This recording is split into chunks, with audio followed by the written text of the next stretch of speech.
Awareness of your own culture and knowledge of how others may perceive it is essential in understanding all business environments. A great way to do this is by immersing yourself in various foreign cultures and then comparing your observations to home experiences. My name is Alex Corbin, and in this video I'm going to talk about my exposure to some of the general business environments and cultures my classmates and I were exposed to while studying abroad in Europe. Then, I'm going to compare those personal experiences to some of Hofstede's cultural dimensions.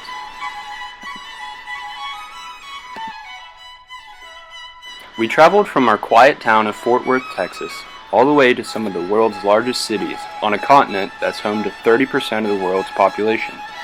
Arriving in the city of Barcelona, we found that Catalonians value their time very differently than Americans. Take, for example, the city's general hours of operations. Most retail businesses, restaurants, and other tourist-oriented stores open in the morning, close for the long afternoon during siesta, and reopen later in the evenings. To Americans, this seems highly illogical because closing your business during the day can mean lost revenue. Companies in Spain, however, adapt to their customers' daily schedules, which involve low levels of activity in the afternoon and high levels at night. We found that most larger corporations and entities in Spain do not allocate time for siestas in order to become more profit-oriented.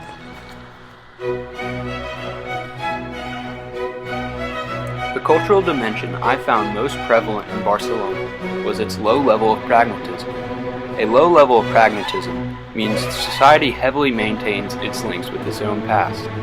Barcelona and Catalonia's population consists of a majority of people born outside the region. Yet these non-natives of Catalonia all speak Catalan, a native language that dates back to the Middle Ages. This high level of tradition is also present in Spain's leading industries, such as the wine industry. Upon visiting the Codorniu winery, a large manufacturer of a leading brand name in Cava and other wine products, we saw that its business model and production process centers around tradition and low levels of pragmatism.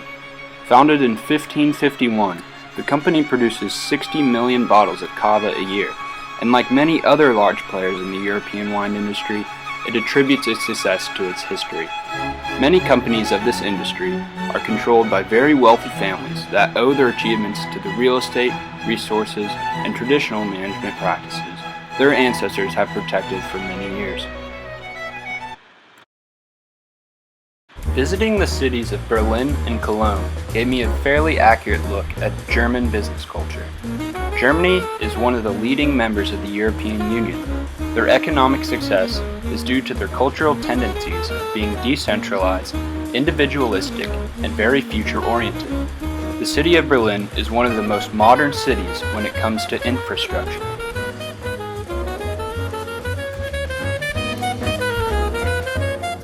German management practices involve individualism and low power distance levels. At the plastics manufacturing company IGUS, we saw that decisions were heavily decentralized and that there was a heavy delegation of power to line workers.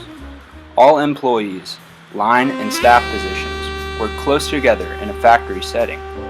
Here you can see a sales employee working in his office, which is just down the hall from line workers manufacturing the actual product he sells. This type of business culture improves communication and productivity. However, unlike many American companies, there is no hierarchical ladder to incentivize the workforce.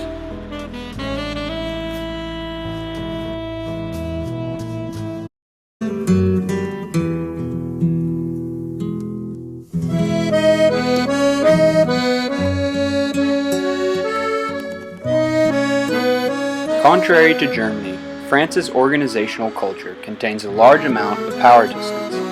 This means that there is a general awareness of inequalities between more powerful members and less powerful members. France scores much higher than the US in this dimension. Employers and trade unions don't really talk together, as they look at each other as almost belonging to a separate species.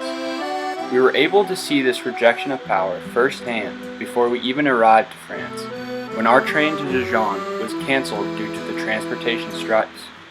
When I talked to one of the train supervisors, he told me that this was not an extraordinary occurrence at all. Another significant difference between French and American business culture is the prioritization of customer service. In America, we value the customer as the top priority. All attitudes in business are centered around the customer. The French are self-motivated to be the best in their trade. Therefore, they expect a higher level of respect for what they do. We found this to be the case at most restaurants. However, after they acknowledge your respect, they become more willing to serve you well.